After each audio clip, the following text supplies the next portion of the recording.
ವಂದೇ ಮಾತರಂ ಶುರು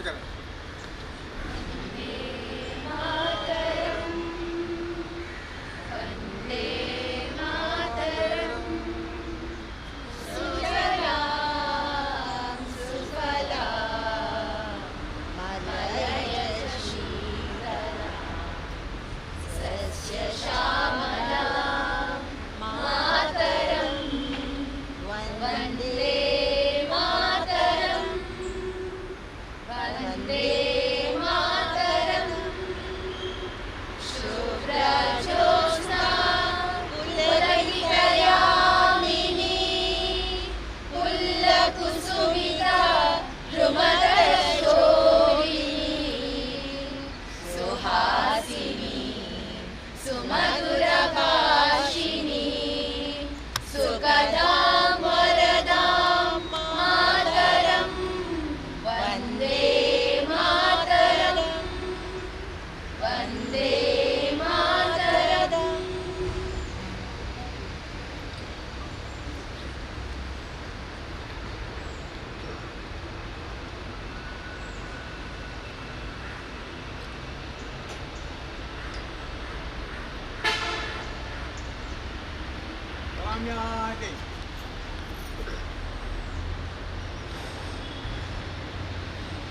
ತಲೆಗೆ ಹೊಳೆದಂತ ಎರಡು ಚಿಕ್ಕ ಪದ್ಯಗಳ ಮೂಲಕ ಈಗ ಹೊಳಿತದೆ. ನಾನು ಮಾತನಾಡೋದಕ್ಕೆ ಆರಂಭಿಸ್ತೇನೆ. ಯಾರಿಗೆ ಗೊತ್ತಿತ್ತು? ಈ ಪಿತನಿಗೆ ಗೊತ್ತಿತ್ತೆ. ಯಾರಿಗೆ ಗೊತ್ತಿತ್ತು? ಈ ಪಿತನಿಗೆ ಗೊತ್ತಿತ್ತೆ ತನ್ನ ಮಗ ರಾಷ್ಟ್ರಪಿತನಾಗುತ್ತಾನೆಂದು. ತನ್ನ ಮಗ ರಾಷ್ಟ್ರಪಿತನಾಗುತ್ತಾನೆಂದು. ಬೊಚ್ಚುಬಾಯಿ, ಮೂಗಿನಿಂದ ಜಾರುತ್ತಿರುವ ಕನ್ನಡಕ. ಬೊಚ್ಚುಬಾಯಿ, ಮೂಗಿನಿಂದ ಜಾರುತ್ತಿರುವ ಕನ್ನಡಕ. ಕಚ್ಚಲಾಗದ ಬಾಯಿ ಬೊಚ್ಚುಬಾಯಿ. ತಲೆಯಲ್ಲೆಲ್ಲ ಕೂದಲು ಬರಿದು, ಮೆದುಳಲೆಲ್ಲ ಕರುಣೆಯ ರಸ ಹರಿದು. ಸಿಕ್ಕಿತೇನು ಇಂಥ ಮಾಲು? ಗಾಂಧಿ ಎನ್ನುವ ಮಾಲು. ಬಿದ್ದದ್ದು ಎರಡೇ ಗುಂಡು, ಬಿದ್ದದ್ದು ಎರಡೇ ಗುಂಡು. ಹಾರಿತ್ತು ರಾಮರಕ್ತ, ಹರೇ ರಾಮರಕ್ತ. ಗಾಂಧೀಜಿ ದಾರಿಯಲ್ಲಿ ಹೊಳಿತಾ ಇತ್ತು ನನಗೆ. ಗಾಂಧೀಜಿಯವರ ತಂದೆಗೆ ತನ್ನ ಮಗ ರಾಷ್ಟ್ರಪಿತ ಆಗ್ತಾನೆ ಅಂತ ಏನಾದರೂ ಗೊತ್ತಿತ್ತೆ? ರಾಷ್ಟ್ರಪಿತ ಅಂತ ಅವ್ರನ್ನ ಕರೆದವ್ರು ಯಾರು? ರಾಷ್ಟ್ರಪಿತ ಅಂತ ಅವ್ರನ್ನ ಕರೆದವರು ಅವರ ಜೊತೆ ತೀವ್ರ ಸೈದ್ಧಾಂತಿಕ ಭಿನ್ನಾಭಿಪ್ರಾಯ ಇದ್ದಂತಹ ಸುಭಾಷ್ ಚಂದ್ರ ಬೋಸರು. ಸಿಂಗಪುರದಲ್ಲಿ ಪೋರ್ಟ್ ಬ್ಲೇರ್ನಲ್ಲಿ ಭಾರತದ ರಾಷ್ಟ್ರಧ್ವಜವನ್ನು ಹಾರಿಸ್ತಾ, ನಾನೀಗ ಹೊರದೇಶದಲ್ಲಿ ಸ್ಥಾಪಿಸಲ್ಪಟ್ಟಂತಹ ಗವರ್ಮೆಂಟ್ ಇನ್ ಎಕ್ಸೈಲ್, ಅದಕ್ಕೆ ರಾಷ್ಟ್ರಪತಿ ಆಗಿದ್ದೇನೆ, ಆದರೆ ರಾಷ್ಟ್ರಪಿತ ಗಾಂಧಿ. ಸುಭಾಷ್ ಚಂದ್ರ ಬೋಸ್ ಹೇಳಿದ್ರು. ಸುಭಾಷರು ಹೇಳ್ತಾರೆ, ಇಡೀ ಜಗತ್ತು ನನ್ನ ಜೊತೆ ಇಲ್ಲದಿದ್ದರೂ ಪರವಾಗಿಲ್ಲ, ಗಾಂಧಿ ನನ್ನ ಜೊತೆ ಇರಬೇಕು. ಗಾಂಧೀಜಿ ಹೇಳ್ತಾರೆ, ಅರೆ ಏನು ಮಾಡಲಿ ಮೈ ಲಾಸ್ಟ್ ಸನ್ ಅಂತ. ಇದು ಅವರಿಗಿದ್ದಂತಹ ಅತ್ಯಂತ ಪವಿತ್ರವಾದಂತಹ ಹಠಾದರ್ಶಗಳ ಇಬ್ಬರು ಅಪ್ಪ ಮಕ್ಕಳ ಸಂಬಂಧ. ಗಾಂಧೀಜಿ ಕಲ್ಕತ್ತೆಯಲ್ಲಿ ಹೋದರೆ ಇರ್ತಾ ಇದ್ದದ್ದೇ ಸುಭಾಷ್ ಚಂದ್ರ ಮನೆಯಲ್ಲಿ, ಸುಭಾಷ್ ಚಂದ್ರನ ಮನೆಯಲ್ಲಿ, ಕ್ರಾಂತಿಕಾರಿಗಳ ನೆಲವೀಡಾದಂತಹ ಮನೆಯಲ್ಲಿ. ಗಾಂಧೀಜಿ ಹೋದ ತಕ್ಷಣ ಅವರೆಲ್ಲ ಗಾಂಧೀಜಿಯವರಿಗೆ ಸ್ವಯಂ ಸೇವಕರಾಗ್ತಿದ್ರು. ಕಲ್ಪಿತ ಕಥೆಯಲ್ಲ, ಸಂಶೋಧಿತವಾಗಿ ನಾನು ಹುಡುಕಿದಂತಹ ಸಾಧಾರಣವಾದಂತಹ ವಿಷಯಗಳು. ಗಾಂಧಿ ಟೋಪಿ ಯಾಕೆ ಹಾಕ್ತೇನೆ ಅಂತ ಹೇಳಿದ್ರೆ, ಈ ಟೋಪಿ ಇದೆಯಲ್ಲ, ಗಾಂಧಿ ಟೋಪಿ, ಇದು ಮಹಿಳೆಯರನ್ನ ಮಕ್ಕಳನ್ನ, ಯುವಕರನ್ನ, ರೈತರನ್ನ ಸ್ವಾತಂತ್ರ್ಯ ಹೋರಾಟಕ್ಕೆ ಸೆಳೆದದ್ದು. ಅನೇಕ ನಗರೀಕೃತ ಮಹಾನ್ ನಾಯಕರು ಇದ್ರೆ ಅದಕ್ಕಿಂತ ಹೆಚ್ಚಿನ ಈ ಸಾಮಾನ್ಯ ಜನರನ್ನು ಸೆಳೆದದ್ದು ಗಾಂಧಿಯವರ ಟೋಪಿ. ಗಾಂಧಿ ಟೋಪಿ ಸಮಾನತೆಯ ಸಂಕೇತ. ಗಾಂಧಿ ಟೋಪಿ ಸರ್ವಧರ್ಮ ಸಮಭಾವದ ಸಂಕೇತ. ಎಂಥ ಮಾಲ್ವರಿ ಗಾಂಧಿ. ರಘುಪತಿ ರಾಘವ ರಾಜಾರಾಮ್ ಅನ್ನುವಂಥ ವೈಷ್ಣವ ಗೀತೆ, ಅದಕ್ಕೆ ಒಂದೇ ಒಂದು ಸಾಲು ಸೇರಿಸಿದ್ರು, ಈಶ್ವರ ಅಲ್ಲ ತೇರೆ ನಾಮ್ ಅಂತ. ಇಸ್ಮಾಯಿಲ್ ಇದ್ದಾರೆ, ಕೊಡಚಲ್ಲಿದ್ದಾರೆ ಸರ್. ಅಲ್ಲ ಅನ್ನುವಂಥ ಪದ ಮೊಹಮ್ಮದ್ ಪೈಗಂಬರ್ಗಿಂತ ಹಳೆಯದು ಅಲ್ಲ ಸರ್? ಅದು ಆ ಭಾಷೆಯಲ್ಲಿ ಈಶ್ವರ ಅನ್ನುವಂಥ ಅರ್ಥವನ್ನು ಕೊಡುತ್ತೆ, ಒಡೆಯ ಅಂತ. ಈಶ್ವರ ಅಲ್ಲ ತೇರೆ ನಾಮ್. ಗಾಂಧೀಜಿಗೆ ಅನಿಸ್ತು ಇನ್ನೊಂದು ಸೇರಿಸೋಣ, ಯೇಸು ಕ್ರಿಸ್ತನತಿ ಪಾವನ ನಾಮ. ಈ ಮೂರು ಮಾತುಗಳನ್ನ ಸೇರಿಸಿ ಈ ದೇಶನ ಒಂದು ಮಾಡಿದ್ರಲ್ರಿ. ರಾಮ ದೇಶವನ್ನು ಒಂದು ಮಾಡಬಲ್ಲ ಅಂತಾನು ತಿಳ್ಕೋಬೇಕು. ನಾನು ಸೂಚ್ಯವಾಗಿ ಮಾತಾಡ್ತೇನೆ, ಅರ್ಥ ಆಗುತ್ತೆ. ರಾಮ ದೇಶವನ್ನು ಒಂದು ಮಾಡ್ತಾನೆ, ಯಾಕಂದ್ರೆ ರಾಮ ಅಲ್ಲ ಈಶ್ವರ ಜೀಸಸ್ ಎಲ್ಲ ಒಂದೇ ಆಗ್ಬಿಡ್ತಾರೆ ಅಂತ ಗಾಂಧಿ. ಈ ಮಕ್ಕಳಿಗೆ ಬಹಳ ಪ್ರಶ್ನೆಗಳಿರ್ಬೋದು, ಮಕ್ಕಳನ್ನು ಕೂಡಿಸ್ಕೊಂಡು ನಾನು ಮಾತಾಡ್ತೇನೆ. How Gandhi is relevant today? What is modern world? Modern world ಅಲ್ಲಿ ಮುಖ್ಯವಾದಂತಹ ಒಂದು ಆಧುನಿಕ ಜಗತ್ತನ್ನು ನಿರ್ದೇಶಿಸುವಂತಹ ಒಂದು ತತ್ವ ಸ್ಪೀಡ್. ಅದು ನಮ್ಮ ಹೈವೇಸ್ ಅಲ್ಲಿ ಪ್ರತಿಬಿಂಬಿತವಾಗುತ್ತದೆ. Speed, all of us are in a speed, hurry. ಅನೇಕ ಬಾರಿ ಅಲ್ಲ, ನೂರಾರು ಬಾರಿ ನಾನು ವಿಮಾನ ಹತ್ತಿದ್ದೇನೆ. ಆ ವಿಮಾನ ಹಿಂದಿನ ಕಾಲದಲ್ಲಿ 30 ವರ್ಷಕ್ಕೆ ಹತ್ತಿದ್ದಾಗ ಇವತ್ತಿನ ಬದಲಾವಣೆಯನ್ನು ಕಂಡಿದ್ದೇನೆ. ನಾವು ದೆಹಲಿಗೆ ಹೋಗ್ಬೇಕಾದ್ರೆ 46-48 ಗಂಟೆಗಳು ಎಂಜಾಯ್ ಮಾಡ್ಕೊಂಡು ಹೋಗ್ತಾ ಇದ್ವಿ. ಆ ರೈಲ್ವೆ ಡಬ್ಬದಲ್ಲಿ ಡಬ್ಬ ಚಕ್ಕಲಿ ಗಿಕ್ಕಲಿ ಎಲ್ಲ ತರೋರು. ಏನಾದರೂ ನಾರ್ತ್ ಇಂಡಿಯನ್ ಮಾರವಾಡಿ ಸಿಕ್ಕಿದ್ರೆ ನಮಗೆ ಮಜಾ ಹಂಚ್ಕೊಂಡು ತಿನ್ನೋರು. ಅದು 42 ಗಂಟೆ ಇದ್ರೆ ಇನ್ನು 6 ಗಂಟೆ ಲೇಟ್ ಆದ್ರೂ ನಮ್ಗೆ ಬೇಸರ ಆಗ್ತಾ ಇರಲಿಲ್ಲ, ಆರಾಮಾಗಿ ಹೋಗಿತ್ತಾ ಇದ್ವಿ. ಈಗ 2.5 ಗಂಟೆಯಲ್ಲಿ 2.75 ಗಂಟೆಯಲ್ಲಿ ನಾವು ಬೆಂಗಳೂರಿಂದ ಡೆಲ್ಲಿಗೆ ಹೋಗ್ತೇವೆ. ಅಲ್ಲಿ ಹೋದಾಗ ಕೆಲವು ಸಲ ವಿಮಾನ ಇಳಿಯೋದಕ್ಕೆ ಇಟ್ ಹವರ್ಸ್. ಅಲ್ಲಿ ಜಾಗ ಸಿಗೋದಿಲ್ವೋ ಏನೋ ಪ್ರಾಬ್ಲಮ್ ಅಂದ್ರೆ ಸಿಗೋದು. ಆಗ ಬಡ್ಕೊಳ್ತಾ ಇರ್ತಾಳೆ. ಅದರಲ್ಲೂ ಸುಂದರಿಯಾದಂತಹ ಏರ್ ಹೋಸ್ಟೆಸ್ ಹೇಳ್ತಾ ಇರ್ತಾರೆ, ಎಲ್ಲರೂ ಕೂತ್ಕೊಳ್ಳಿ, ವಿಮಾನ ಸಂಪೂರ್ಣವಾಗಿ ನಿಲುಗಡೆಗೆ ಬರೋವರೆಗೆ ಏಳಬೇಡಿ ಅಂತ ಹೇಳಿದ್ವಿ, ರಿಕ್ವೆಸ್ಟ್ ಮಾಡಿದ್ರು. ಇಳಿದ ತಕ್ಷಣ ಧಡ್ಕ್ ಅಂತ ಹೇಳಿದ ತಕ್ಷಣ ಮೊದಲು ಆ ಡೆಕ್ಗಳನ್ನು ತೆಗೆಯೋರು ಬಿಸಿನೆಸ್ ಕ್ಲಾಸ್ನಲ್ಲಿರೋರು. ಟಪಾಲ್ ಅಂತ ತೆಗಿತೀವಿ, ಅದಕ್ಕೆ ಇನ್ನೊಬ್ಬರ ತಲೆಗೆ ಬಿದ್ದರೆ ಬೀಳಲಿ, ಅದಕ್ಕೇನು ಹೆದರೋದೇ ಇಲ್ಲ. ಕಾರಣ ಏನು ಗೊತ್ತಾ? Speed. Speed is our life today. Hurry worry hot curry ಅಂತ ಹೇಳ್ತೀನಿ. ಎಲ್ಲವೂ ವೇಗವಾಗಿ ಆಗ್ಬಿಡ್ಬೇಕು.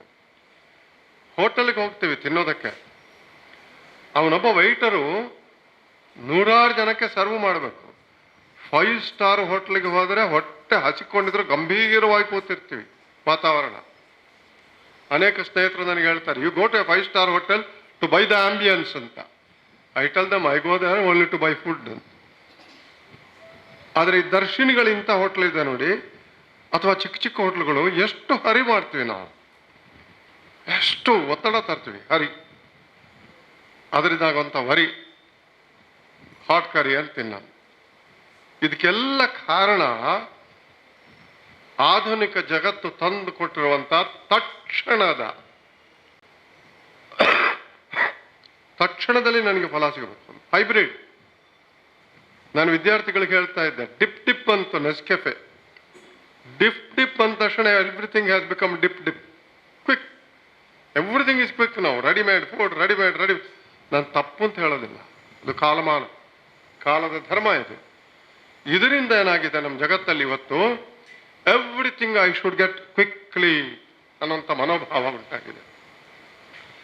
Everything we should get quickly ಅನ್ನೋ ಮನೋಭಾವದ next point is we have become greedy. Greed, ತಕ್ಷಣ, ಎಲ್ಲವೂ ತಕ್ಷಣವಾಗಬೇಕು.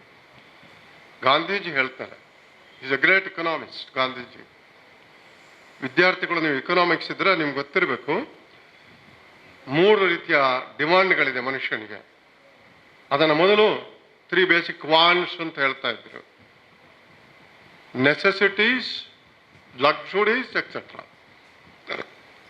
ಆದರೆ ಈಗ ಒಂದು ಕಾಲದಲ್ಲಿ ಕಾರ್ ಲಕ್ಸುರಿ ಆಗಿದ್ರೆ ಈಗ ಕಾರ್ ಲಕ್ಸುರಿ ಅಲ್ಲ. ಒಂದು ಕಾಲದಲ್ಲಿ ಮೊಬೈಲ್ ಲಕ್ಸುರಿ ಆಗಿದ್ರೆ ಈಗ ಮೊಬೈಲ್ ಲಕ್ಸುರಿ ಅಲ್ಲ. ಕಾಲಮಾನ ಹೇಗೆ ಬದಲಾವಣೆ ಆಗಿದೆ ನೋಡಿ. As a principal I prevented my students bringing mobile phones to the class, though I kept mobile phone on my pocket visible to everybody. ಆಷಾಢಭೂತಿತನವೂ ಕೂಡ ಇವತ್ತಿನ ಕ್ಯಾರೆಕ್ಟರ್. ನನ್ನಲ್ಲಿ ಮೊಬೈಲು, ಮಕ್ಕಳಿಗೆ no no no no you should not bring mobile. ನಾನು ಸಿಕ್ಕಿದ್ದನ್ನು ಮನೆಯಲ್ಲಿ ನೋಡ್ತೀನಿ, TV, ಮಕ್ಕಳಿಗೆ ಮಕ್ಕಳು ನೋಡಬಾರ್ದಿದ್ರು. ವಾಕ್ ದ ಟಾಕ್ ಇಲ್ಲ. ಇದೊಂದು character. Post corona mobile has become a tool in the hands of educators. It has become tool, educational tool today. ಇಂಥ ಬದಲಾವಣೆ ಆಗ್ತಾ ಇರುವಂಥ ಕಾಲಮಾನದಲ್ಲಿ ನಾವು ದ್ರವ್ಯ ಪೂಜಕರಾಗ್ತೀವಿ. Because of our greed, we need comfort, we need quickly. ಅಜ್ಜ ನೆಟ್ಟದ ತೆಂಗಿನಕಾಯಿ ಹುಳ್ಳಿಗೆ ಸಿಗೋದಲ್ಲ, ನಾನು ನೆಟ್ಟದ್ದು 5 ವರ್ಷದಲ್ಲಿ ನನಗೆ ಬರಬೇಕು. ಈ ಹರಿಯನ್ನ ಸಸ್ಯ ಜಗತ್ತಲ್ಲಿ ಎಕ್ಸ್ಪರಿಮೆಂಟ್ ಮಾಡಿದ್ವಿ, ಮನುಷ್ಯ ಜಗತ್ತಲ್ಲಿ ಎಕ್ಸ್ಪರಿಮೆಂಟ್ ಮಾಡಿದ್ವಿ, ಟೆಕ್ನಾಲಜಿ ಜಗತ್ತಲ್ಲಿ ಎಕ್ಸ್ಪರಿಮೆಂಟ್ ಮಾಡಿದ್ವಿ. ಗಾಂಧಿ ಎಷ್ಟು ರೆಲೆವೆಂಟ್ ಈಗ? ಮನುಷ್ಯ ಸಮಾಜವನ್ನ ಡೈರೆಕ್ಟ್ ಮಾಡ್ತಾ ಇರುವಂತಹ ಮನುಷ್ಯ ಅಂದ್ರೆ ಇಬ್ಬರಿದ್ದೀವಿ ನಾವು. Individually all of us are good. ವೈಯಕ್ತಿಕವಾಗಿ ನಾವೆಲ್ಲ ಒಳ್ಳೆಯವರೇ, ಯಾರೂ ಕೆಟ್ಟವರಿಲ್ಲ. ಅತ್ಯಂತ ಅಪಾಯಕಾರಿ ಭಯೋತ್ಪಾದಕನಿಗೂ ಒಂದು ಸಿದ್ಧಾಂತ ಇದೆ, ಇಂಡಿವಿಜುವಲಿ ಅವನು ಒಳ್ಳೆಯವನು. ಕಲೆಕ್ಟಿವ್ ಆದಾಗ, ನಾವು ಜೊತೆಯಾದಾಗ, ನಾನು ಒಂದು ಹಿಂದೂ ಆಗ್ತೀನಿ, ಇಲ್ಲ ಮುಸಲ್ಮಾನ್ ಆಗ್ತೀನಿ, ಇಲ್ಲ ಕ್ರಿಶ್ಚಿಯನ್ ಆಗ್ತೀನಿ, ಇಲ್ಲ ಬ್ರಾಹ್ಮಣ ಆಗ್ತೀನಿ, ಇಲ್ಲ ದಲಿತ ಆಗ್ತೀನಿ, ಒಕ್ಕಲಿಗ ಆಗ್ತೀನಿ. ನನ್ನೆಲ್ಲ ತರವನ್ನು ಕಳ್ಕೊಂಡು ಕರಗಿಸಿಕೊಳ್ಳೋದಲ್ಲ, ಲೀನವಾಗೋದಲ್ಲ, ನನ್ನೆಲ್ಲವನ್ನು ಕಳ್ಕೊಂಡು ನಾನು ಆ ಗುಂಪಿನ ಸದಸ್ಯನಾಗಿ ಒಂದು ವಿಕೃತ, ಗುಂಪುಗಳು ಕೆಟ್ಟದ್ದಲ್ಲ, ಅದು it's not at all bad. But ಇವತ್ತಿನ ಪರಿಸ್ಥಿತಿಯಲ್ಲಿ it has become A tool for social discard. ಸಾಮಾಜಿಕ ವಿಭಜನೆಗೆ ಕಾರಣ ಆಗ್ತಾ ಇದೆ. ಕಾರಣ ಯಾಕೆ ಅಂದರೆ, ನಾನು ಆಧ್ಯಾತ್ಮಿಕವಾಗಿ ಸೈದ್ಧಾಂತಿಕವಾಗಿ ಮತ್ತೆ ಹೇಳೋದಾದ್ರೆ, ಮನುಷ್ಯ ಯಾವುದರಿಂದ ಇದಾಗ್ತೀನಿ. ಮಕ್ಕಳಿಗೆ ಒಂದು ಪ್ರಶ್ನೆ ಕೇಳ್ತೀನಿ ನಿಮಗೆ. ಪಕ್ಕದಲ್ಲಿ ನಾನು ಹೇಳ್ತೀನಿ ಆ ಹುಡುಗಿಗೆ, ಅಮ್ಮ you are a beautiful girl ಅಂತ. ಪಕ್ಕದಲ್ಲಿರೋ ಹುಡುಗಿ ಸ್ವಲ್ಪ ಹಲ್ಲು ಕಿರಿತದೆ, ಅಸೂಯೆ ಆಗುತ್ತೆ ಅದಕ್ಕೆ. ಹೌದಲ್ಲ ಹೇಳಿ? ನಾವು ಯಾರ್ದೋ ಮನೆಗೆ ಹೋಗ್ತೀವಿ ಅಡಿಗೆಗೆ, ಊಟ ಮಾಡಕ್ಕೆ, ಅಲ್ಲಿ ವಯಸ್ಸಾದವರು ಬಡಿಸ್ತಾ ಇರ್ತಾರೆ, ಚೆನ್ನಾಗಿದೆ ಊಟ, ಚೆನ್ನಾಗಿ ಅಡುಗೆ ಮಾಡಿದ್ದೀನಿ ಅಂದರೆ ಸೊಸೆಗೆ ಸಿಟ್ಟು, ಸೊಸೆಗೆ ಹೇಳಿದ್ರೆ ಅತ್ತಗಾಗಲ್ಲ. ಅಂದರೆ jealous has become one of the characteristics. ಅಸೂಯೆ ಅತ್ಯಂತ ಮುಖ್ಯವಾದ characteristics jealous today. That is driving our society. ಈ ಜಲಸ್ ಡ್ರೈವಿಂಗ್ ಮಾಡಿರುವಂಥ ಅತಿರೇಕದ ಪ್ರಪಾತದಲ್ಲಿ ಫಾರ್ಚೂನ್ ಮ್ಯಾಗಝಿನ್ನಲ್ಲಿ ಜಗತ್ತಿನಲ್ಲಿ 10 ಶ್ರೀಮಂತರು ಯಾರು ಅನ್ನೋದನ್ನು ನೋಡ್ತೇವೆ ನಾವು. ಒಳಗಡೆ ನಮಗೆ ಜಲಸು ಇರುತ್ತೆ, ಒಳಗಡೆ ಇರುತ್ತೆ. ಆದರೆ window dressing is the characteristics of marketing today. You know what is window dressing? ನಾವು ದೊಡ್ಡ ಮಾಲ್ಗಳಿಗೆ ಹೋದಾಗ ಅಲ್ಲಿ ಸುಂದರವಾಗಿ ಬಟ್ಟೆ ಹಾಕಿರುವಂಥ ಒಂದು ನೋಡಿ, ಅದನ್ನೇ ನೋಡ್ತೀವಲ್ಲ. ಹಾಗೆಯೇ ಜಗತ್ತಿನ ಶ್ರೀಮಂತಿಕೆಯಲ್ಲಿ ನಮ್ಮ ದೇಶದ 10 ಜನ ಇದ್ದಾರೆ ಅಂದರೆ ನಾವು ವೈಭವದಿಂದ ಕುಣಿತೀವಿ. ಪಕ್ಕದಲ್ಲಿ ಹಾಸು ಹೋಗುವಂಥ ಒಂದು ಪೌರ ಕಾರ್ಮಿಕ ಹೆಂಗಸನ್ನು ನೋಡೋದೇ ಇಲ್ಲ.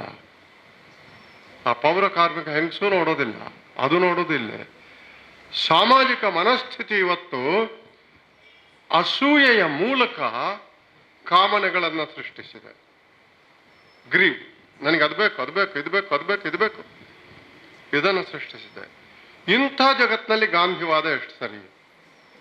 ಒಂದು ಕಡೆ ಸುಭಾಷ್ ಚಂದ್ರ ಬೋಸರೇ ಹೇಳ್ತಾರೆ, ನಾನು ಅನೇಕ ವಾದಗಳನ್ನು ನೋಡಿಕೊಂಡೆ, ಈ ವಾದಗಳಲ್ಲಿ ಕ್ಷಮಿಸಬೇಕು, ನಾನು ಸೈದ್ಧಾಂತಿಕವಾಗಿ ಮಾತನಾಡೋದು, ಸ್ಟಾಲಿನ್ ವಾದ ಅಂತ ಅತ್ಯಂತ ಕ್ರೂರವಾದ ವಾದ. ಅದಕ್ಕೆ ಕಮ್ಯುನಿಸಮಿನ ಬೇಸೇ ಇಲ್ಲ. It is a tool to destroy people, dictatorship. ಆಮೇಲೆ ಯಾವ ವಾದ?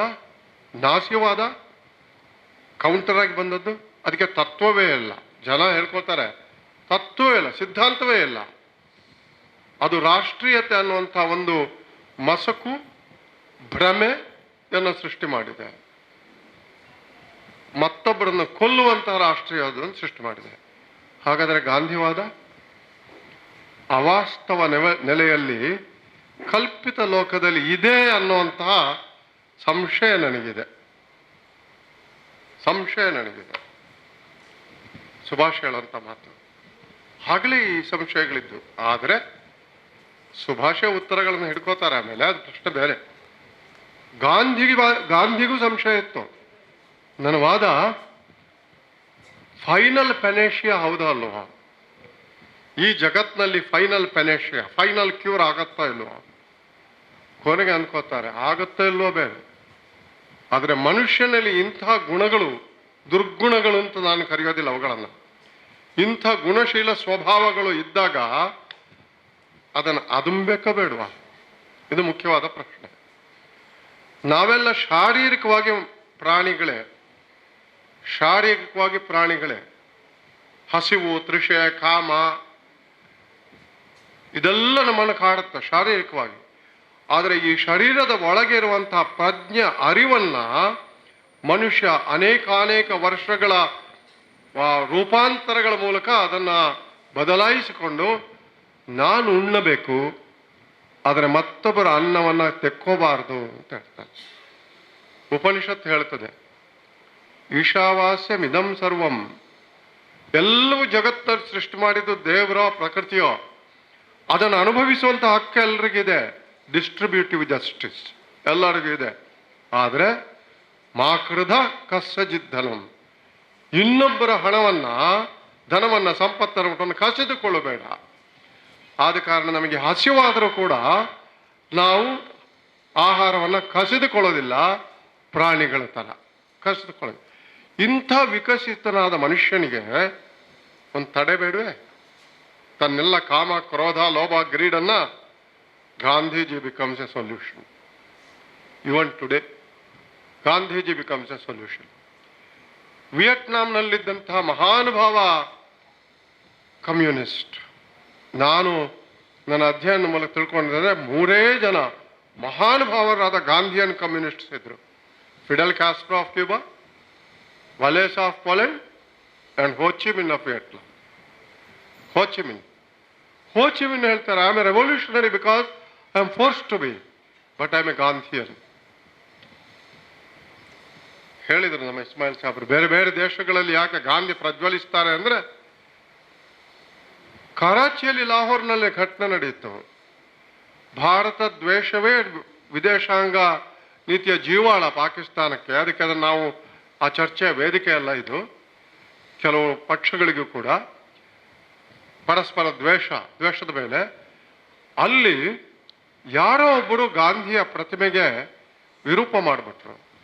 ಅಲ್ಲಿನ ಜನ ಬರೇ ಮೇಷ್ಟ್ರುಗಳು, ಪ್ರೊಫೆಸರ್ಗಳು ಮಾತ್ರ ಅಲ್ಲ, ಎದ್ನಿತ್ತು ಪುನಃಸ್ಥಾಪನೆ ಮಾಡಿದ್ರು. ಅದನ್ನು ಎಲ್ಲರನ್ನು ಕರೆದು ಸ್ಥಾಪನೆ ಮಾಡಿದ್ರು.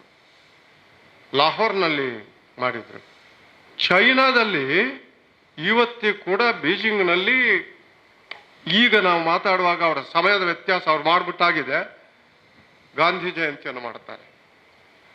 ನಾನು ಬ್ರೆಜಿಲ್ನ ರಿಯೋ ಡಿ ಜನೈರಿಗೆ ಯಾವುದೋ ಕಾರ್ಯಕ್ರಮಕ್ಕೆ ಹೋಗಿದ್ದೆ. ಅಲ್ಲಿ ಹೋಗಿದ್ದಾಗ ಅಲ್ಲಿ ಭಾರತ ಪ್ರೇಮಿಗಳ ಒಂದು ತಂಡ ಯಾರೋ ಸಿಕ್ತು, ಚಿತ್ರ ಕಲಾವಿದರು. ಅವ್ರು ಹೇಳಿದರು, ನಾಳೆ ಗಾಂಧಿ ಜಯಂತಿ ಗೊತ್ತಿಲ್ವೇ? ನಾನು ಮರ್ತೇ ಹೋಗ್ಬಿಟ್ಟಿದ್ದೆ. ನಾಳೆ ಗಾಂಧಿ ಜಯಂತಿ ಗೊತ್ತಿಲ್ವಾ ನಿಮಗೆ? ಹೌದೌದು, ಗಾಂಧಿ ಅಂತ. ಯಾಕಂದ್ರೆ ನೀವು ಬೇರೆ ದೇಶಗಳಿಗೆ ಹೋದ ತಕ್ಷಣ ಹೇಳೋದೆ ಮೊದಲು ಫ್ರಮ್ ಇಂಡಿಯಾ ಅಂದರೆ ಕಾಮನ್ ಮ್ಯಾನ್ ಕೇಳೋದು ಗಾಂಧಿ ಬುದ್ಧ ಅಂತಾರೆ. ಅವ್ರಿಗೆ ಹಿಂದೂಯಿಸಮ್ ಗೊತ್ತಾಗೋದಿಲ್ಲ, ಬುದ್ಧನೇ. ಗಾಂಧಿ ಬುದ್ಧ ಇಬ್ಬರು ಅಹಿಂಸೆಯ ಪ್ರತೀಕ, ಬುದ್ಧ ಮತ್ತು ಗಾಂಧಿ. ಹೌದಂದೆ. ನಾಳೆ ರಿಯೋ ಡಿ ಜನವರಿನಲ್ಲಿ ಒಂದು ದೊಡ್ಡ ಸಮ್ಮೇಳನ ಇದು ನಡೀತದೆ, ಪ್ರೊಸೆಷನ್ ನಡೀತದೆ, ನೀವು ಬನ್ನಿ ಅಂದರು. ನಾನು ಹೋದೆ. ಅಲ್ಲಿ ದೊಡ್ಡ park. Rio D Janeiro Brazil is known for it's very excessive enjoyment of physical life. Rio D Janeiro ಅಲ್ಲಿ ಆ ಪಾರ್ಕಲ್ಲಿ ಅಂಡರ್ ಗ್ರೌಂಡ್ ಒಂದು ಲೈಬ್ರರಿ ಇದೆ, ಗಾಂಧಿ ಲೈಬ್ರರಿ. ಅದು ಅವರ ಗುಂಪಿದೆ, ಫೆಲೋ ದ ಗಾಂಧಿ ಅಂತ, ಗಾಂಧಿ ಫೆಲೋಸ್ ಅಂತ. ಭಜನೆ ಮಾಡಿದ್ರು ಅವರದೇ ಇದರಲ್ಲಿ. ಬೈಬಲ್ನ ಸರ್ಮನ್ಗಳನ್ನು ಓದಿದ್ರು, ಖುರಾನ್ನ ವಾಕ್ಯಗಳನ್ನು ಓದಿದ್ರು, ಭಗವದ್ಗೀತೆಯನ್ನು ಓದಿದ್ರು, ಅವ್ರದೇ ಸ್ಟೈಲ್ನಲ್ಲಿ ಓದಿದ್ರು. ಮೆರವಣಿಗೆ ಹೊರಟರು. ಹೆಚ್ಚಿನ ವಯಸ್ಸಾದವರು ಮಕ್ಕಳು ಇದ್ರು, ಯುವಕರು ಇದ್ರು. ಇದು ಯಾವತ್ತು this A combination, old people and Young people. ಮಧ್ಯಮ ವರ್ಗದವರಿಗೆ ಅವ್ರದ್ದೇ ಚಿಂತೆಗಳಿದ್ದು ಬಿಡ್ತವೆ. ಓಲ್ಡ್ ಪೀಪಲ್ ಅವರಿಗೆ ಬದುಕೋದು ಅದು ಇದು ಇತ್ಯಾದಿಗಳಿರ್ತದೆ. They combine. ನನಗೆಂಥ ರೋಮಾಂಚನ ಆಗೋಯ್ತಂದ್ರೆ, ನನ್ನ ಮಗ ಹ್ಯೂಸ್ಟನ್ನಲ್ಲಿದ್ದಾರೆ, ಅಲ್ಲೊಂದು ದೊಡ್ಡ ಪಾರ್ಕ್ ಇದೆ, ಹರ್ಮನ್ ಪಾರ್ಕ್ ಅಂತ. ಅದರ ಗೇಟ್ಗೆ ನಾನು ಹೋಗ್ತಾ ಇರ್ತೀನಿ, ವಾಕಿಂಗ್ ಹೋಗ್ತೀನಿ. ಅಲ್ಲಿ ಹೋದಾಗ, ಲಾಸ್ಟ್ ಟೈಮ್ ಹೋದಾಗ ಗೇಟಲ್ಲಿ ನಮ್ಮ ಗಾಂಧಿ ತಾತ ನಿಂತಿದ್ದಾನೆ ಕೋಲೂರಿಕೊಂಡು. ಯಾಕೆ ಗಾಂಧಿ ತಾತನನ್ನ ಬ್ಯಾರಿಸ್ಟ್ ಪಿಕ್ಚರ್ ಮಾಡೋದಿಲ್ಲ ನಾವು? Barrister, I don't know whether you have seen the picture of Gandhi with 3-piece suit. Barrister studying when he comes to South Africa. ಆಮೇಲೆ ಒಂದು ಬಟ್ಟೆ, ಗುಜರಾತಿ ಬಟ್ಟೆ, ಕೊನೆಗೆ ಬಟ್ಟೆಯನ್ನು ಬಿಸಾಕಿದ್ದು. ಅದೊಂದು ರೋಚಕತೆ. ಯಾರೂ ತಪ್ಪು ತಿಳ್ಕೊಳ್ಬಾರ್ದು ನಾನು ಹೇಳುವಾಗ. ನಾವೆಲ್ಲ ವಿಮರ್ಶಕರಿದ್ದೀವಿ, ವಿಮರ್ಶೆ ಮಾಡಬೇಕು. All these people were barristers. ಗಾಂಧಿಯನ್ನ ವಿರೋಧಿಸಿದವರಲ್ಲಿ ಎಲ್ಲ barristers. The greatest one who opposed Gandhi completely was Winston Churchill. 3-piece suit. ಗಾಂಧಿಗೂ 3-piece ಸೂಟ್ ಇತ್ತು. Mohammad Ali Jinnah 3-piece suit. ತಪ್ಪು ತಿಳ್ಕೊಳ್ಳೋದಿದ್ರೆ ಹೇಳ್ತೀನಿ, Ambedkar never agreed with Gandhi, though at heart later he agreed. ಅವ್ರ ಬರಹಗಳು ನೋಡ್ಬೇಕು ನೀವು. ಮೊದಲಿಗೆ ಅಂಬೇಡ್ಕರ್ 3-piece ಸೂಟ್. ಅವರ ಜೊತೆಯವರು Vallabhbhai Patel 3-piece suit, Jawaharlal Nehru 3-piece suit, Subhash Chandra Bose 3-piece suit, Gandhi 3-piece suit.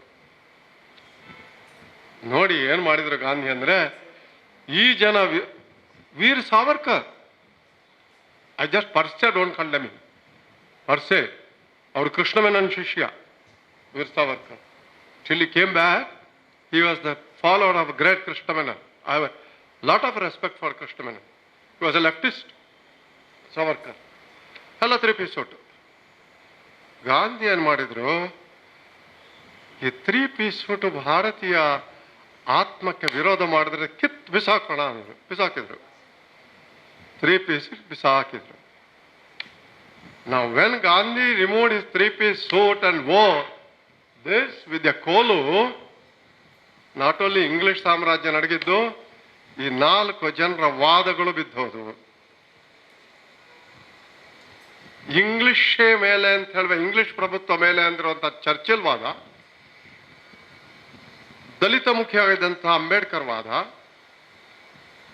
Hindu ಮುಖಿಯಾದಂತಹ Savarkar ವಾದ, ಇಸ್ಲಾಂ ಮುಖಿಯಾದಂತಹ ಜಿನ್ನಾ ವಾದಗಳೆಲ್ಲ ಯಾಕೆ ಸೈಡ್ ಲೈನ್ಗೆ ಬಂದಂದ್ರೆ, ಎಲ್ಲ ವಾದಗಳ ಹೆಚ್ಚಿನ ಜನ ಗಾಂಧಿಯನ್ನೇ ಫಾಲೋ ಮಾಡಿದ್ದು. There were more number of Muslims, the more number of Hindus, the more number of Dalits, more number of English people thinkers followed Gandhi. ಹೌದಲ್ವೇ ನಾನು ಹೇಳೋದು? They followed Gandhi. Jawaharlal Nehru and Vallabhbhai Patel and Rajendra Prasad converted into a Indian system of 3-piece. ಆ jacket ಬಂತು. And Netaji Bose ಹೇಗೆ ಸಂಕೇತಗಳ ಮೂಲಕ ಅವರು fight ಮಾಡಿದ್ರು ಗಾಂಧೀಜಿ. ಅದು ಮಿನಿಮಲಿಸ್ಟ್ ಅಂತ ಈಗ ಒಂದು ವಾದ ಬಂದಿದೆ ಇಕನಾಮಿಕ್ಸ್ ಅಲ್ಲಿ. ಮಿನಿಮಲಿಸ್ಟ್ ಅಂತ. ಮಿನಿಮಲಿಸಮ್ ಈಸ್ ಗಾಂಧಿ ವಾದ. ಮಿನಿಮಲಿಸಮ್ ಅಂದ್ರೆ ಏನಂದ್ರೆ, ಒಂದು ಮನೆಯಲ್ಲಿ ಒಂದು 25-30 ಪಾತ್ರಗಳಿರ್ತವೆ, ಬೇಕೇ ಅದು? ನಮಗೆ ಒಂದು 50 ಡ್ರೆಸ್ಗಳಿರ್ತವೆ, ಬೇಕೇ ಅದು? ಮಿನಿಮಲಿಸ್ಟ್ ಆಗಿದ್ರೆ ಮಿನಿಮಲಿಸಮ್ ಗಾಂಧಿಸಮ್. ಗಾಂಧಿ ಪರ್ ಸೆ is not against industry. He was for MSMI. He was for cottage industry. Industry ಇಲ್ಲದೆ ಇಲ್ಲ, ಇಂಡಸ್ಟ್ರಿ ಬೇಕು. ಎಲ್ಲವನ್ನು ಕಬಳಿಸುವಂತಹ ಬೃಹತ್ ಕಾರ್ಖಾನೆಗಳು ಬೇಕೆ, ಹಂಚಿಕೊಳ್ಳುವಂತಹ ಸಣ್ಣ ಕಾರ್ಖಾನೆಗಳು ಬೇಕೆ. ಇದು ಗಾಂಧೀಜಿ ಮುಂದೆ ಇಟ್ಟಂತ ಟ್ರಸ್ಟಿಶಿಪ್ ಥಿಯರಿ ಎಕನಾಮಿಕ್ಸ್ ಅಲ್ಲಿ. ಟ್ರಸ್ಟಿಶಿಪ್ ಅಂದ್ರೆ ಏನು? ನನ್ನಲ್ಲಿ ಹಣ ಇದೆ, ನೀನು ಕೊಡು ಅಂತ ಹೇಳೋದಿಲ್ಲ, ಅದು ಆಗದ ಮಾತು. Bulldozer equality is not possible. Russia did not achieve, China did not achieve. Bulldozer equality achieved only dictatorship. ಅದಕ್ಕೆ ಗಾಂಧಿ ಅಂದ್ರು ಹಣ ಸಂಪಾದನೆ, ಹಣವನ್ನ ಅಕ್ಯುಮುಲೇಟ್ ಮಾಡೋದು, ಹಣವನ್ನ ಡಿಸ್ಟ್ರಿಬ್ಯೂಟ್ ಮಾಡೋದು ಮನುಷ್ಯನ ಜೀವನದಲ್ಲಿರುವಂಥದ್ದು. ಅದನ್ನು ಬೇಡ ಅಂತ ಹೇಳಕ್ ಆಗೋದಿಲ್ಲ. ನನ್ನದು ಅನ್ನುವಂಥ ಭಾವ, that is the relationship between bhoomi or property and human being. Gandhi knew that. ಅದಕ್ಕಾಗಿ ಗಾಂಧಿ ಏನ್ ಮಾಡಿದ್ರು? Consider this as a deposited by trust. ಅದು ಭಾರತೀಯವಾದ, ಅದು ಇಸ್ಲಾಮಿನ ವಾದವು, ಕ್ರಿಶ್ಚಿಯನ್ ವಾದವು ಎಲ್ಲ ಅದೇ. ನಿಮ್ಮಲ್ಲಿರುವಂಥ ಸಂಪತ್ತು ಒಂದು ನಿಧಿ ಅಂತ ಇಟ್ಕೊಳ್ಳಿ, ಅದನ್ನು ದುರುಪಯೋಗ ಪಡಿಸುವಂಥದ್ದಲ್ಲ, ಅದನ್ನು ಆಡಂಬರಕ್ಕೆ ಮಾಡೋದಂತಲ್ಲ. ಪಡೆಯುವುದು ಕೊಡಲ್ ಕಲ್ತೆ ಅಂತ ಪಂಪ ಹೇಳೋದು. ಪಡಿಲೇಬೇಕು. ನೀವು ಪಡೆಯೋದಿದ್ರೆ ಕೊಡಕ್ಕಾಗ್ತದ? ಹಣ ಇಲ್ಲದಿದ್ರೆ ನೀವು ದಾನ ಮಾಡೋಕ್ಕಾಗ್ತದ? ಪಡೀರಿ, ಕೊಡಿ. ಸಮಾಜದಲ್ಲಿ ಕೆಲವರಿಗೆ ಪಡೆಯಕ್ಕೆ ಆಗೋದಿಲ್ಲ, ಅವರಿಗೆ ಕೊಡಿ. ಚೈನಾದಲ್ಲಿ ಒಂದು ಗಾದೆ ಇದೆ, ಮೀನು ಹಿಡಿಯೋದನ್ನ ಕಲಿಸಿಕೊಡಿ, ಮೀನು ಕೊಡಬೇಡಿ. ಚಂದ ಕಾಣುತ್ತೆ ಹೇಳೋದಕ್ಕೆ, ತತ್ವ ಎಲ್ಲರೂ ಚಂದ ಕಾಣುತ್ತೆ. ಆದ್ರೆ ಗಾಂಧೀಜಿ ಗೊತ್ತಿತ್ತು, ಮೀನಿಗೆ ಹಿಡಿಯುವ ಕೈಗಳಿಗೆ ಶಕ್ತಿ ಕೊಡಿ, ಮತ್ತೆ ಮೀನು ಹಿಡಿಯೋದಕ್ಕೆ ಹೇಳಿ. ಶಕ್ತಿ ಇಲ್ಲದ್ರೆ ಅವನು ಮೀನು ಹಿಡಿಯೋದಂಗೆ? ಅವನಿಗೆ 2 ಮೀನು ತಗೊಳಕ್ಕೆ ಹೇಳಿ, ಮತ್ತೆ ಹಂಚಿ. ಇದು ಭಾರತೀಯ ಅರ್ಥಶಾಸ್ತ್ರ. ಭಾರತೀಯ ಅರ್ಥಶಾಸ್ತ್ರ ಅನೇಕ ಬಾರಿ ನಾವು ಕೌಟಿಲ್ಯನನ್ನು ಸರಿಯಾಗಿ ಅರ್ಥ ಮಾಡ್ಕೊಂಡಿಲ್ಲ. ಇದು ಭಾರತೀಯ ಅರ್ಥಶಾಸ್ತ್ರ. ಅದನ್ನು ಗಾಂಧಿ ಬಲ್ಲವರು. Gandhi is a great economist. ಆದ ಕಾರಣ ಇವತ್ತಿನ ಪ್ರಪಂಚದಲ್ಲಿ ಮಕ್ಕಳ ನಿಮಗೆ ಕೈಯಲ್ಲಿ ಮೊಬೈಲು ಬೇಕು. ಮೊಬೈಲ್ ಬೇಕಾದಾಗ ನಾನು ಹೇಳ್ತೀನಿ, ಮೊಬೈಲ್ನಲ್ಲಿ 1,000 ಆ್ಯಪ್ಗಳಿದೆ. ಈ ಆ್ಯಪ್ಗಳಿಲ್ಲದೆ ನಮ್ಮ ಜೀವನವೇ ಇಲ್ಲ ಇವತ್ತು. ಆದರೆ you should be wondered. The first instrument which was invented to help human being is a kitchen knife. First instrument. Cut ಮಾಡಕ್ಕೆ, ತರಕಾರಿ ಕಟ್ ಮಾಡಕ್ಕೆ, ತಿನ್ನಕ್ಕೆ. That is the instrument which killed much more people than the atom bomb. ಉಪಯೋಗಿಸಿದ್ಯಾರು? ನಾವು. ನಮ್ಮ ಕೈ. Mobile ಹಾಗೇನೆ ಅಲ್ವೇ? ಇದೇ ಮೊಬೈಲ್ನಲ್ಲಿ ಡಿಸ್ಕವರಿ ಚಾನಲ್ ಇದೆ, ನ್ಯಾಷನಲ್ ಜಿಯೋಗ್ರಫಿ ಇದೆ, ಎಲ್ಲವೂ. ನೀವು ಯಾವುದನ್ನು ಆರಿಸ್ತೀರಿ? ಮಕ್ಕಳು ಹೇಗೆ ಆರಿಸ್ತಾರೆ? ಆಯ್ಕೆ ಗಾಂಧಿಯ ಮುಖ್ಯ ತತ್ವ. ಯಾವುದನ್ನು ಆರಿಸ್ಕೊಳ್ಬೇಕು ನಾವು? ಕ್ಯಾಪಿಟಲಿಸಮ್ ಇಲ್ಲದಿದ್ರೆ ಇಲ್ಲ. Capitalism gives freedom for everybody. But that freedom is, Gandhiji ಅಂದರು, healthy capitalism, participatory capitalism, distributive capitalism. ಆದರ್ಶ ಅಂತ ಕಾಣ್ಬೋದು ನಮಗೆ. ಇದಾಗತ್ತಾ? ಯಾಕಂದ್ರೆ ನಮ್ಮಲ್ಲಿ ಇದೊಂದು ಅತ್ಯಂತ ಶ್ರೀಮಂತರು ಬ್ರೆಡ್ ಎಸಿಬೇಕಾದ್ರೆ ಹಿಂಗೆ ಎಸಿತಾರಲ್ಲ, ದರ್ಪ ತೋರಿಸ್ತಾರಲ್ಲ, ನಮ್ಮದೇ ಡೈನಿಂಗ್ ಟೇಬಲ್ನಲ್ಲಿ ಕೂಡಿಸಲ್ವಲ್ಲ ಅಂತ. ಆಗತ್ತ ಇದು ಮನುಷ್ಯನಿಗೆ ತಪ್ಪು? ಆಗತ್ತೆ ಅಂತ ತೋರಿಸಿದವರಲ್ಲಿ ನೆಲ್ಸನ್ ಮಂಡೇಲಾ ಒಬ್ಬರು. ನೆಲ್ಸನ್ ಮಂಡೇಲಾ ಗಾಂಧಿಯನ್ನು ನೋಡಿರ್ಲಿಲ್ಲ. ನೆಲ್ಸನ್ ಮಂಡೇಲಾ ಜೈಲಿನಲ್ಲಿದ್ದಾಗ ಅವರು ಜೈಲಿನಲ್ಲಿ ಕಲ್ಲು ಕುಟ್ಟಬೇಕಾಗಿತ್ತು. ಊಟ ತಟ್ಟೆ ಇತ್ತು. ಆ ತಟ್ಟೆ ಪಕ್ಕದಲ್ಲೇ ಒಬ್ಬ ಇಂಗ್ಲಿಷ್ ಬೋಯರ್ ಮ್ಯಾನ್ ಅವನು ಏನ್ ಮಾಡ್ತಾ ಇದ್ದ ಅಂದ್ರೆ ಮೂತ್ರ ವಿಸರ್ಜನೆ ಮಾಡ್ತಾ ಇದ್ದ, ಬೇಕು ಅಂತಾನೆ. ನಮ್ಮ ಅಧಿಕಾರ ಸಾಮಾನ್ಯ ಇವತ್ತು ಅಷ್ಟೇ ಸ್ನೇಹಿತರೆ. ಅಧಿಕಾರ ಅಂದ್ರೆ ಏನು ಗೊತ್ತಾ? ಮತ್ತೊಬ್ಬರ ಮೇಲೆ ದಬ್ಬಾಳಿಕೆ ಮಾಡೋದೇ ಅಧಿಕಾರ. The power of power is the power over others ಅಂತಿದೆ. ಮೂತ್ರ ಮಾಡ್ತಾ ಇದ್ದ, ಇವರು ತಿಂತಾ ಇದ್ರು. ಆಮೇಲೆ ಬಿಡುಗಡೆ ಆಯ್ತು ಅವ್ರಿಗೆ. ಅವನು ಅತ್ಯಂತ ಒಳ್ಳೆಯ ಕುಕ್, ದಟ್ ಮ್ಯಾನ್ ವಾರ್ಡರ್. ಅವನನ್ನೇ ಅಡಿಗೆವನ್ನಾಗಿ ಮಾಡ್ಕೊಂಡ್ಬಿಟ್ರು ನೆಲ್ಸನ್ ಮಂಡೇಲಾ. ಅವ್ರಿಗೆ ಯಾರೋ ಕೇಳ್ತಾರೆ, ನಿಮಗೆ ಹಿಂಗೆ ಮಾಡಿದವನಿಗೆ ಅಡುಗೆವನಾಗಿ ಮಾಡಿಬಿಟ್ಟಿರಲ್ಲ ಅಂತ. ಏನು ಮಾಡೋದು, ಅವನು ಕೂಡ ಪರಿಸ್ಥಿತಿಯ ಶಿಶು, ಅವನಿಗೆ ಗೊತ್ತಿಲ್ಲ. ಅಲ್ಲಿ ಬಿಡಿ, ನನ್ನ ತಟ್ಟೆಗೆ ಅವನು ಮೂತ್ರ ಮಾಡ್ತಾ ಇದ್ರು, ನಾನು ತಿಂದು ಬಿಡ್ತಾ ಇದ್ದೆ. ನೆಲ್ಸನ್ ಮಂಡೇಲಾ ಗಾಂಧಿಯನ್ನ ಆಗೋದಕ್ಕೆ ಕಾರಣ, ಸೌತ್ ಆಫ್ರಿಕಾದಲ್ಲಿ ಗಾಂಧೀಜಿಯವರಿಗೆ ಅತ್ಯಂತ ಹೆಚ್ಚಿನ ಹಿಂಸೆ ಕೊಟ್ಟಂತಹ ಕರ್ನಲ್ ಸ್ಮಟ್ ಜೈಲಿಗೆ ಹಾಕ್ತಾರೆ. ಜೈಲಿನಲ್ಲಿ ಗಾಂಧಿ ಅವರ ಪಾದದ ಗಾತ್ರವನ್ನು ತಿಳ್ಕೊಂಡು ಚಪ್ಪಲಿ ಹೊಲಿತಾರೆ, ಅವನಿಗೆರಡು ಚಪ್ಪಲಿ ಹೊಲಿತಾರೆ. ಗಾಂಧೀಜಿ ಸೌತ್ ಆಫ್ರಿಕಾದಿಂದ ಬಂದಾಗ ಸ್ಮಟ್ಗೆ 2 ಚಪ್ಪಲಿ ಕೊಡ್ತಾರೆ. ಇದು ನಿನಗಪ್ಪ, ನಿನ್ನ ಕಾಲಿಗೆ ಅಂತ. ಅವನು ಕಣ್ಣೀರು ಹಾಕಿ ಭಾರತೀಯರಂತಾರೆ ಗಾಂಧೀಜಿಯ ಕಾಲು ಹಿಡಿತಾನೆ. ಆಮೇಲೆ ಅವನೇ ಇಂಗ್ಲೆಂಡಿಗೆ ಹೋದ ಬಳಿಕ ಗಾಂಧಿಯನ್ನಾಗಿ ಸೌತ್ ಆಫ್ರಿಕನ್ ಕಾಸನ್ನ, ಇಂಡಿಯನ್ ಕಾಸನ್ನ ಮೇಲೆ ಎತ್ತಾರೆ. ನಮ್ಮ ಕಾಲದಲ್ಲಿ ಪರಿವರ್ತನೆ ಸಾಧ್ಯ ಇಲ್ವೇ? ಓವರ್ ಹೆಡ್ ಟ್ಯಾಂಕ್ ಕ್ಲೀನ್ ಆಗಿದ್ರೆ ಟ್ಯಾಪ್ಗಳಲ್ಲಿ ಬರೋ ನೀರು ಚೆನ್ನಾಗಿರಲ್ವೇ? ಓವರ್ ಹೆಡ್ ಟ್ಯಾಂಕ್ಗೆ ಕೊಳೆ ಆದ್ರೆ ಏನ್ ಮಾಡೋದು? Gandhi was A over head tank. Gandhiji ಬಗ್ಗೆ ಇಂಥ ಕಥೆಗಳನ್ನು ಬೇಕಾದಷ್ಟು ಹೇಳಬಹುದು. ಗಾಂಧೀಜಿಯಿಂದ ದೂರ ಇದ್ದಂತಹ ಜಿನ್ನ ಅಂಬೇಡ್ಕರ್ ಯಾಕೆ Poona ಫ್ಯಾಕ್ಟ್ನಲ್ಲಿ ಒಪ್ಕೊಂಡ್ರು? he said, Ambedkar, I differ, you have to differ, but Gandhi's life is more precious. Ambedkar ಹೇಳಿದ್ದು more precious. ಅಂಬೇಡ್ಕರ್ ಹೇಳಿದ ಮಾತು ಅದು. ಚರ್ಚಿಲ್ ಕಥೆ ಹೇಳ್ತೀನಿ ನಿಮಗೆ. ಗಾಂಧಿ ಸತ್ತೋಗ್ಬಿಡ್ತಾರೆ, ಚರ್ಚಿಲ್ ಸೋತೋಗಿದ್ದಾರೆ. ಪಾರ್ಲಿಮೆಂಟ್ ಅಲ್ಲಿ ಗಾಂಧೀಜಿಗೆ ಟ್ರಿಬ್ಯೂಟ್ 47ರಲ್ಲಿ ಇಡೀ ಭಾರತ ಅಲ್ಲ, ಜಗತ್ತಿನ ಎಲ್ಲ ಹೊಸ ಇಂಗ್ಲಿಷ್ ಸಾಮ್ರಾಜ್ಯವನ್ನು ಪೂರ್ತಿ ಬೀಳಿಸಿದ್ರು ಗಾಂಧಿ ಬೇರೆ ಕಡೆ. ಅಲ್ಲಿ ಪಾರ್ಲಿಮೆಂಟ್ ಅಲ್ಲಿ 2 ದಿವಸ ಅವರಿಗೆ ಹೋಮೇಜು, 2 ದಿವಸ ಹೋಮೇಜು. ಚರ್ಚಿಲ್ ಒಪೋಸಿಷನ್ ಲೀಡರು ಅಲ್ಲ, ಕೂತಿದ್ದಾರೆ. ಚರ್ಚಿಲ್ ತಾನು ಮಾತಾಡಬೇಕು ಅಂತ ಕೇಳ್ತಾರೆ ಸ್ಪೀಕರ್ ಹತ್ರ. ಆ ಸ್ಪೀಕರ್ಗೆ ಭಯ ಬಂದ್ಬಿಡ್ತದೆ, ಇವ್ರೇನಾದ್ರೂ ಗಾಂಧಿಗೆ ಒಯ್ದು ಬಿಡ್ತಾರೆ ಅಂತ. ಅದಕ್ಕಾಗಿ ಸಮಯ ಕೊಡೋದಿಲ್ಲ. ಕೊನೆಗೆ ಅವ್ರು ಗದ್ದಲ ಮಾಡಿದ್ರು ಅಂತ ಹೇಳಿ 2ನೇ ದಿವಸ ಮಧ್ಯಾಹ್ನ ಊಟ ಟೈಮ್ನಲ್ಲಿ ಎಲ್ರಿನೇನು I allow the house to rise for lunch, but French Churchill is going to speak ಅಂತಾರೆ. Churchill was known for his excellent speeches. ಅವರ ಭಾಷಣಗಳೇ 2ನೇ ವಾರನ ಗೆಲ್ಲಿಸಿದ್ದು ಅಂತ ಪ್ರತೀತಿ. ಚರ್ಚಿಲ್ ಎದ್ದು ನಿಲ್ತಾರೆ, ಎಲ್ಲರೂ ಹೋಗ್ತಾರೆ. This man is going to talk rubbish ಅಂತ ಹೊರಗ್ತಾರೆ. ಅವ್ರು ಎದ್ದು ನಿಂತು ಅವರ ಬೂಮಿಂಗ್ ವಾಯ್ಸಲ್ಲಿ 2 ನಿಮಿಷ ಕೊಟ್ಟಿದ್ದೀನಿ ನಿಮಗೆ ಅಂತಾನೆ ಸ್ಪೀಕರ್ ವಾರ್ ಮಾಡ್ತಾನೆ. ಎದ್ದು ನಿಂತ್ಕೊಂಡು, Gandhi is A man who conquered ranker. ಒಂದೇ ಸೆಂಟೆನ್ಸು, ಕಾಂಕರ್ಡ್ ರ್ಯಾಂಕರ್. ಎಲ್ಲ ದ್ವೇಷವನ್ನು ಗೆದ್ದುಬಿಟ್ಟಂತ ಈ ಮನುಷ್ಯ. ಚಪ್ಪಾಳೆ ಶುರುವಾಗುತ್ತೆ. ಆಗ ಚರ್ಚಿಲ್ ಇನ್ನೊಂದು ಸೆಂಟೆನ್ಸ್ ಹೇಳ್ತಾರೆ, he loved everybody including me ಅಂತಾರೆ. ಕೂತು ಬಿಡ್ತಾರೆ. People start choking.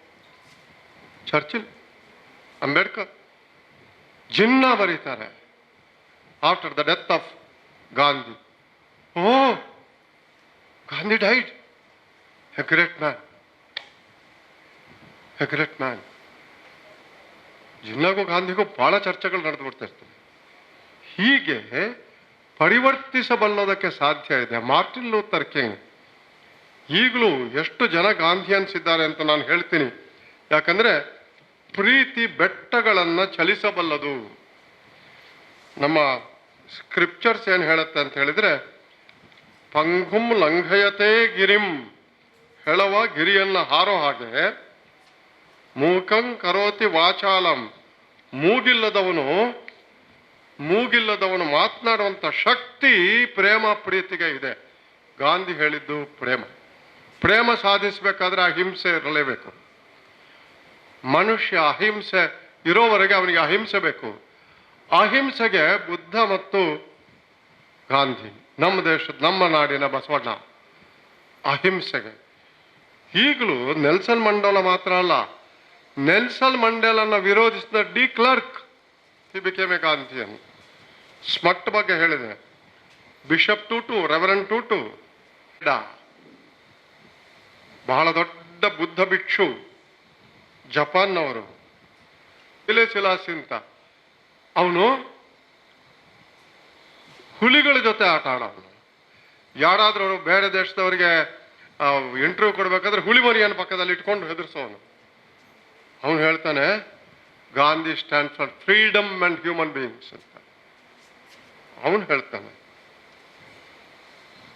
Barack Obama ಭಾರತಕ್ಕೆ ಬಂದಾಗ ಒಂದು ಪ್ರಶ್ನೆ ಕೇಳಿದ್ರು ಅವರಿಗೆ ಪತ್ರಕರ್ತರು, ನಿಮಗೆ ಯಾರಾದರೂ ಯಾರ ಜೊತೆ ಊಟ ಮಾಡಬೇಕು ಅಂತ ಅನ್ಸಿದ್ರೆ ಯಾರ ಜೊತೆ ಊಟ ಮಾಡಬೇಕು ಅಂತಿದ್ದೆ? ಅವ್ರು ಹೇಳ್ತಾರೆ, of course, why do you ask me this question? I would like to dine with that impossible man Gandhiji ಅಂತಾರೆ. I want to dine with him ಅಂತ. ಸ್ಟೀವ್ ಜಾಬ್ಸ್ ಬಗ್ಗೆ ನಾವೆಲ್ಲ ಕೇಳಿರ್ತೀವಿ, the crazy very great achiever. ಅವರು ಪ್ರತಿದಿನ ಬೆಳಿಗ್ಗೆ ಗಾಂಧಿ ಫೋಟೋದ ಇಟ್ಕೊಂಡು ಹಿಂಗೆ ನೋಡಿ ಹೋಗ್ತಾರೆ. Somebody asked him, why? I am very crazy and Gandhiji is crazier rebel inspiration ಅಂತ. ಅದು ಅವ್ರು ತಿಳ್ಕೊಂಡಿದ್ರೆ. ದಲಾಯ್ ಲಾಮನ್ ಬಗ್ಗೆ ನಾನು ಹೇಳೋದಿಲ್ಲ.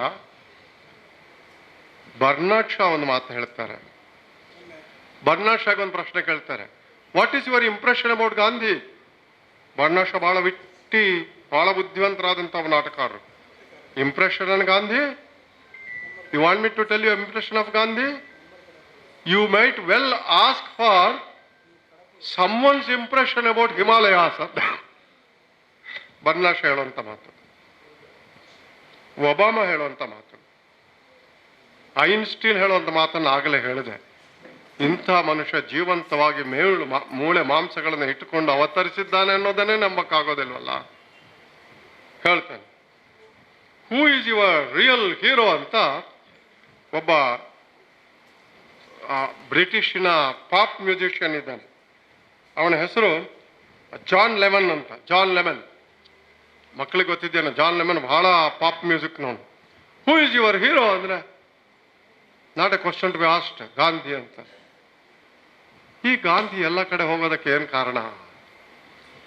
ಕಾರಣ ಮನುಷ್ಯ ಮೂಲಭೂತವಾದಂತಹ ಅಹಿಂಸೆ, ಮನುಷ್ಯ ಮೂಲಭೂತವಾದ ಸತ್ಯ. ಒಂದು ಮಾತು ಹೇಳಿ ನಾನು ಮುಗಿಸ್ತೇನೆ. ಗಾಂಧೀಜಿಯನ್ನು ಕೇಳಿದ್ರೆ, ಗಾಂಧೀಜಿ ನೀವು ಸತ್ಯ ಸತ್ಯ ಸತ್ಯ ಅಂತೀರಿ, ಸತ್ಯ ಅಂದ್ರೆ ಏನು ಅಂತ. ಗಾಂಧೀಜಿನ ಹೇಳ್ತಾರೆ ಗೊತ್ತಾ, truth is what I believe in ಅಂತ. ನಾನು ನಂಬೋದು ಸತ್ಯ ಅಂದ್ರೆ, ನಾನು ನಂಬೋದು ಮತ್ತು ನೀವು ನಂಬೋದು ವಿವಿಧ ಆಗ್ಕೂಡುದು. ನಾನು ಯಾವುದನ್ನು ನಂಬ್ತೀನಿ?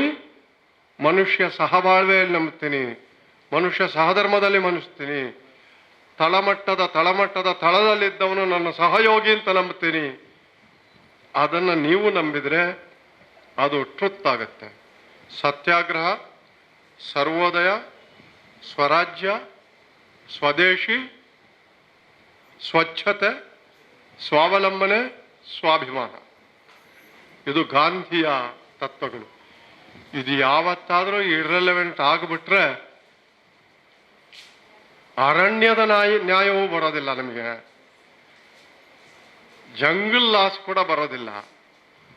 ಈಗ ಜಂಗಲ್ ಲಾಸ್ ಅನ್ನು ಮೀರಿದ ಹಾಗೆ ಕಂಡು ಬರ್ತದೆ ನಮಗೆ. ಮೋಡಗಳು ತುಂಬಿವೆ ಅಂತ ಕಂಡು ಬರ್ತದೆ.